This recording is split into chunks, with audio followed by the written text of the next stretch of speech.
चित्तौड़ के राजमहल में उदासी छा गई थी। 3 दिन से कुंवर सांगा की कोई सूचना नहीं थी। गुप्तचर चारों ओर उनकी खोज में घूम रहे थे। रानी रत्न कंवर का भी रो रो कर बुरा हाल था और महाराणा रायमल भी चिंतामग्न थे। कुमार पृथ्वी भी आंखों में आंसू लिए अपना दुख जता रहे थे।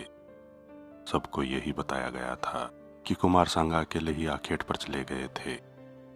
आशंका यह भी जताई थी कि उन्हें वन में किसी हिंसक जानवर ने खा लिया होगा, परंतु महाराणा रायमल को एक बात न जच रही थी।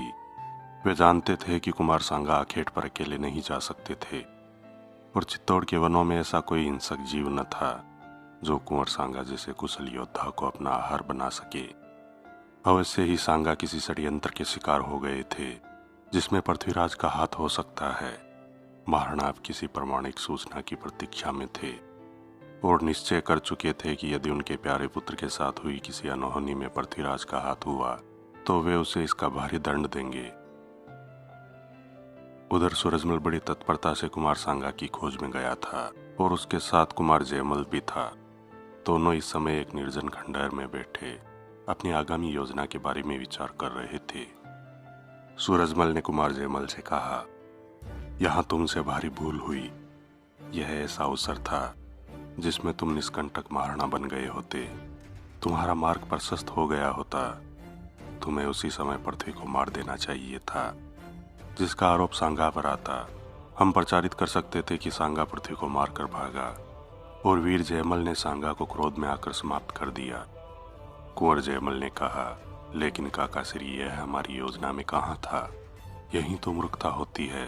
अरे कई बार अपनी बुद्धि से भी परिस्थिति की गणना कर ली जाती है और सटीक निर्णय लिए जाते हैं। कितना सुंदर अवसर था, सब कुछ कितना सरल और सुखद होता। अपने काका सूरजमल की यह बात सुन जयमल बोला, परंतु सांगा तो फिर भी जीवित ही था। हमने उसका पीछा किया तो वह सेवंतरी में राठौड़ बिदा जेतमलोद के शरण में जा पहुंचा। हमने वहां कितने ही सिर काटे, परंतु सांगा फिर भी हमारे हाथ न लगा। लगता है वह उतना घायल नहीं था और अवसर पाकर भाग गया। अब दोनों काका भतीजे कुंवर पृथ्वी को अपने रास्ते से हटाने की योजना पर कार्य करने लगे।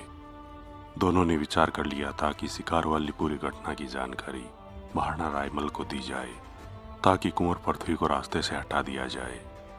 यहाँ सूरजमल की योजना तीनों राजकुमारों को अपने रास्ते से हटाकर महाराणा की गद्दी प्राप्त करना था। महाराणा रायमल ने अपने पैरों में पड़े जयमल को आश्चर्य से देखा जो फूट फूट कर रो रहा था।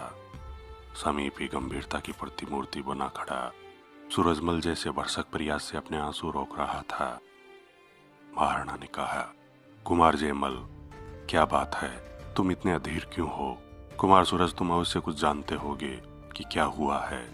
तुम्हारे द्वारा ही हमें इस गुप्त कक्ष में बुलाया गया है। सूरजमल बोला, महाराज, जब अपनों में घोर वैमनस्य हो जाए और उसकी परिणति राज्य के संकट के रूप में हो तो किसकी जीवा पर शब्द आ सकते हैं? सूरजमल ने अपनी अलंकारिक भाषा में कहा, आज मेवाड़ के भविष्य को नया आयाम देने वाले तीनों राजकुमार अपने ही बुने जाल में ऐसे उलझ गए हैं कि मेवाड़ का उत्तराधिकार संकट में आ गया है। कुंवर, सारी बातें स्पष्ट करो। महाराणा व्यग्रता से बोले, महाराज, राजकुमार पृथ्वीराज अपने हृदय में पाल चुके शत्रु भाव का दमन नहीं कर सकते थे और अवसर की प्रतीक्षा में पश्चाताप का नाटक कर रहे थे। मेवाड़ के दुर्भाग्य से कुमार पृथ्वी ने कुमार जयमल को भी कुंवर सांगा के प्रति द्वेषी बना दिया था। उस दिन यह बात कुमार जयमल जानते थे। पृथ्वी के साथ कुछ विश्वास पात्र सैनिक भी थे जो उनके षड्यंत्र में शामिल थे। उनकी पहचान भी कर ली गई है। उन्हीं के द्वारा मुझे पता चला है कि जंगल में कुमार पृथ्वी और उनके साथियों ने कुंवर सांगा पर आक्रमण कर दिया और उन्हें बुरी तरह घायल कर दिया। हे माता चारणी, महाराज रायमल 2 कदम पीछे हट गए। सूरजमल फिर बोले, किसी तरह कुमार सांगा वहां से प्राण बचाकर लहूलुहान होकर सेवंतरी गांव पहुंच गए और वहां मारवाड़ के राठौड़ बिदा ने उनकी रक्षा और उपचार किया, परंतु कुमार और उनके रक्त पिपासु सैनिक वहां भी पहुंच गए और सरदार जेतमलोद और उनके सभी सैनिकों और परिवारजनों की हत्या कर दी, परंतु कुंवर सांगा वहां नहीं मिले। आशा है कि वे अवसर पाकर वहां से प्राण बचाकर निकल गए हैं।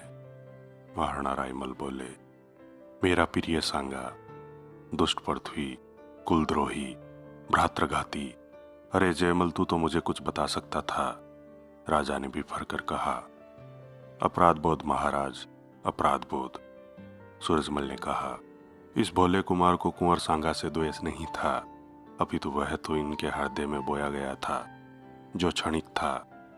कुंवर सांगा के साथ हुए अत्याचार की बात सुनकर ही इनका भातृ प्रेम जाग उठा और इन्होंने रो रो कर मेरे सामने बताया कि क्या हुआ था। मैंने तत्काल कुमार पृथ्वी के 2 साथियों की पहचान कर उन्हें बंदी बनाया और सारी बात जान ली। अब कुंवर जयमल अपने अपराध की क्षमा मांगने के लिए ही आपके चरणों में पड़े हैं, और इनका अपराध यह है कि इन्हें कुमार पृथ्वी के कुटिल इरादों के बारे में पता था, परंतु ये मौन रहे। एक प्रकार से ये भी अपराधी ही है, परंतु क्षमा योग्य है। पिताजी, जयमल विलाप कर उठा, मुझ अधर्मी को क्षमा कर दीजिए। मैं नहीं जानता था कि भाई पृथ्वी का द्वेष इतना कठोर था। मैंने तो उस द्वेष को अनुज सांगा की चहु और प्रशंसा से उपजा समझा था, परंतु सांगा की श्रेष्ठता पर मुझे गर्व भी होता था। पृथ्वी ने अपने द्वेष को इतना बड़ा कर लिया, मुझे ज्ञात भी नहीं हुआ। रोज आखेट पर मुझे अपने साथ ले जाने वाला पृथ्वी उस दिन मुझे न ले गया, अन्यथा मेरे प्राण भले चले जाते, परंतु मैं कुंवर सांगा पर आंच न आने देता। हाय, मेरा दुर्भाग्य कि मैं तनिक सी भूल से ऐसा दोषी बना। क्या मेरा पुत्र जीवित होगा? महाराणा रायमल बड़बड़ाए। सूरजमल बोला, ऐसे ही संकेत मिल रहे हैं महाराज, और माता चारनी उनकी रक्षक हो। शीघ्र ही उनकी खोज सफल हो जाएगी। मैंने चारों ओर गुप्तचर भेज दिए हैं, कुंवर जहां भी होंगे मिल जाएंगे, परंतु इस समय जो राज संकट है उसमें क्या करना है, यह आप बताएं। यह ऐसा विषय है जो चित्तौड़ के बाहर गया तो शत्रु प्रबल हो जाएंगे। कुमार सूरज, हम तुम्हारी बात समझ रहे हैं। इस कुलघाती पृथ्वीराज ने हमारे कुल को जो दाग लगाया है उसने हमें व्यथित कर दिया है। हमने समझा था कि अब मेवाड़ की कीर्ति शिखर पर ले जाने का शेष कार्य ये तीनों ही करेंगे, परंतु इन्होंने तो उस शक्ति को ही खंडित कर दिया। मेवाड़ फिर से दुर्दिनों के कुचक्कर में फंसने जा रहा है। महाराणा आगे बोले, कुमार जयमल, यद्यपि तुमने अक्षम्य अपराध किया है, परंतु तुम्हारे पश्चाताप और परिस्थितियों को देखते हुए हम तुम्हें क्षमा करते हैं। महाराणा ने जयमल को कंधे से पकड़कर उठाया। तुमने समय रहते हमें या कुमार सूरज को तुम्हारे पृथ्वी के इरादे बताए होते तो यह संकट न आता, हमारा प्रिय सांगा ऐसे संकट में न फंसा होता। मुझे दंड दीजिए पिताश्री, अंधकूप में डाल दीजिए, फांसी पर लटका दीजिए। उससे क्या लाभ होगा कुंवर जयमल? मेवाड़ पहले ही तुम्हारे मौन और पृथ्वी की क्रूरता से संकट में है। अब तुम्हें भी खो देना ठीक वैसा ही होगा जैसे अपने ही हाथों अपनी बुझाई काट देना। तुमसे भूल हुई और उसका अब यही प्रायश्चित है कि तुम कुंवर सांगा की खोज में प्राणपण से जुट जाओ। सूरजमल ने कहा, रही बात कुमार पृथ्वी की तो उनका निर्णय तो महाराज ही करेंगे। उस दुष्ट को हम मृत्युदंड ही देंगे। सूरजमल, इस सारे प्रकरण को जितना भी गुप्त रखा जा सके मेवाड़ की सुरक्षा के हित में उतना ही अच्छा है। तुम कुंवर की खोज में निकल जाओ, महाराणा ने आदेश दिए। सूरजमल और जयमल ऊपर से अत्यंत दुखी परंतु मन ही मन प्रफुल्लित हो उठे। सूरजमल की योजना सफल हो रही थी। किस कुटिलता से उसने मेवाड़ की युवा शक्ति का लगभग विनाश कर दिया था। यदि पृथ्वी को मृत्युदंड, सांगा को मृत्यु हो जाती तो मूर्ख जयमल को अपने मार्ग से हटाना सूरजमल के लिए क्या दुष्कर कार्य था। जयमल अपनी सफलता पर प्रसन्न था। पृथ्वी को मृत्युदंड देने का निर्णय हो चुका था। वह सांगा को खोजकर जीवित छोड़ने वाला नहीं था, और सूरजमल को तो वह समय आने पर बताएगा कि मूर्ख कौन है। वह उसे ऐसी जगह ले जाकर मारेगा जहां पानी की बूंद भी मिलना संभव होगा। घात प्रतिघातों, षड्यंत्रों की यह परंपरा राजकुलों में सदैव से ही चली आ रही है, और यही कारण था कि तुर्क, अफगान आदि शासक भारतवर्ष में अपनी जड़ें जमा चुके हैं। महाराणा रायमल कई क्षण वहीं खड़े रहे और फिर अपने नेत्रों में अश्रु बूंद आए जानकर उन्हें पहुंचा। पृथ्वी पर उन्हें इतना क्रोध आ रहा था कि यदि वह सामने होता तो उनकी तलवार ही उन्हें दंड देती। उस निर्दयी ने अपने माता के आंसू भी न देखे और स्वयं कितना नाटक कर रहा है उनके जबड़े क्रोध से फूलने पिचकने लगे थे, परंतु उन्हें इस क्रोध पर अंकुश लगाना था। महाराणा ने स्वयं को संयत किया और गुप्त मंत्रणा कक्ष से निकलकर उस कक्ष में पहुंचे जहां महारानी रतन कंवर थी। महाराणा को आता देख उन्होंने चुनरी के पल्लू से अपने आंसू पहुंचे। स्पष्ट था कि वे पिछले काफी समय से रोती रही थी। महाराणा उनके पलंग पर बैठ गए। महाराणा जी, कुछ पता चला कुंवर का? रानी ने पूछा। महारानी, स्कूल को किसकी नजर लग गई?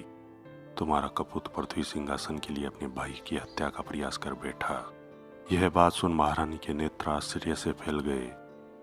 महाराणा ने सविस्तार सारी बात सुनाई तो रानी रोने लगी। अब उस कुलघाती को मृत्यु दंड देकर उसके अक्षम्य पाप का दंड देते हैं। राणा जी, रानी ने रोते हुए कहा, मुझ अभागिन ने वैसे पूर्व जन्म में कई पाप किए होंगे। जो पृथ्वी जैसा कपूत मेरी कोख से पैदा हुआ, मेरा प्रिय पुत्र सांगा, जाने किस दशा में होगा। मैं अब कभी उसे देख पाऊंगी या नहीं। पृथ्वी ने जो किया उसे सोचकर उसकी सूरत देखना भी मुझे स्वीकार नहीं। मेरा हृदय तो उस कपूत को भी मृत्यु दंड देने के नाम से कंपित हो रहा है। कुंवर सांगा के पश्चात मेरा मातृत्व तो रसहीन ही हो गया, परंतु अब इसे पुत्र विहीन न करें। आप उस पापी पृथ्वी को उसके पाप के लिए दंड के रूप में देश निकाले की सजा देकर उसे जीवन भर पछताने के लिए छोड़ दे। जीवित रहकर उसे अपने पाप पर क्षोभ होगा। संसार में इस अभागिन का कपूत ही सही, एक पुत्र तो जीवित रहेगा। महारानी, तुम्हारी पीड़ा हम समझ रहे हैं। महाराणा सांत्वनापूर्ण स्वर में बोले, किंतु हम तुम्हें अधिक पीड़ित नहीं होने देंगे। हम पृथ्वी को देश निकाला दे देंगे। ईश्वर ने चाहा तो हमारा सांगा भी शीघ्र ही मिल जाएगा। दोस्तों, महाराणा सांगा के इतिहास का यह 5वां भाग आपको कैसा लगा? कृपया लाइक एवं कमेंट